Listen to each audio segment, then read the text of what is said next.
এখন চলে আসি আমরা ইংরেজি হাতের লেখার ক্ষেত্রে। এটা হচ্ছে আমার স্টুডেন্টের ইংরেজি খাতা। তো প্রথমত আমি ইংরেজি যেটা শুরু করেছিলাম, আলফাবেটগুলো হচ্ছে ক্যাপিটাল লেটার্স দিয়ে, এরকম ক্যাপিটাল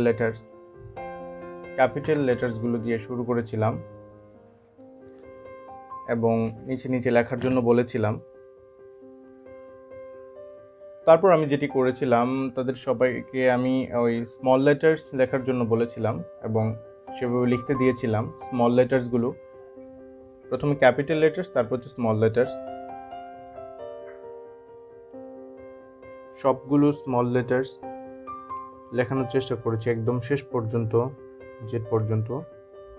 তারপর ইংরেজির ক্ষেত্রে করতে হবে ওই আপনার ক্যাপিটাল লেটার্স এবং স্মল লেটার্স একসাথে করে লিখতে হবে। যেরকম এ, আবার ছোট হাতের যে এটা আছে সেটা, বি ছোট হাতের বি, সি ছোট হাতের সি, ডি ছোট হাতের ডি, ই ছোট হাতের ই, এফ ছোট হাতের এফ, এরকম করে সুন্দর করে একদম পুরোপুরি লিখে দিতে হবে। তাহলে সুন্দর করে নিচে নিচে লিখতে হবে, এরকমভাবে সুন্দর করে একদম জেড পর্যন্ত লিখতে হবে। তৃতীয় ধাপের প্র্যাকটিস এটা ইংরেজিতে।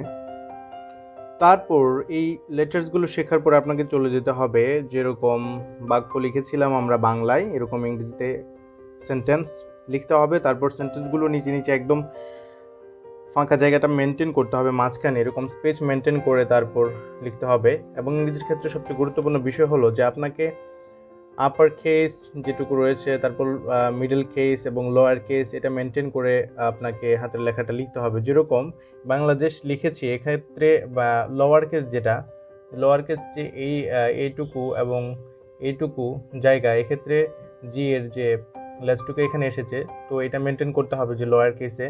আবার আপার কেসে যে বি, আপার কেস এবং মিডল কেসটা মেনটেন করতে হবে। এরকম সুন্দর করে আপার কেস লোয়ার কেস যেটা যে জায়গায় সুন্দর হবে। এক্ষেত্রে যদি আমি এজটাকে নিচে নামিয়ে আনতাম তাহলে কিন্তু সুন্দর হতো না। সো এটা গুরুত্বপূর্ণ যে আপার কেস, মিডল কেস এবং লোয়ার কেসটা মেনটেন করে আপনাকে সুন্দর করে হাতের লেখাটা লিখতে হবে। এরকম আপনি সেন্টেন্স লিখবেন, সেন্টেন্স লিখে সুন্দর করে লেখার চেষ্টা করুন, যেরকমভাবে আমার ছাত্র লিখেছে।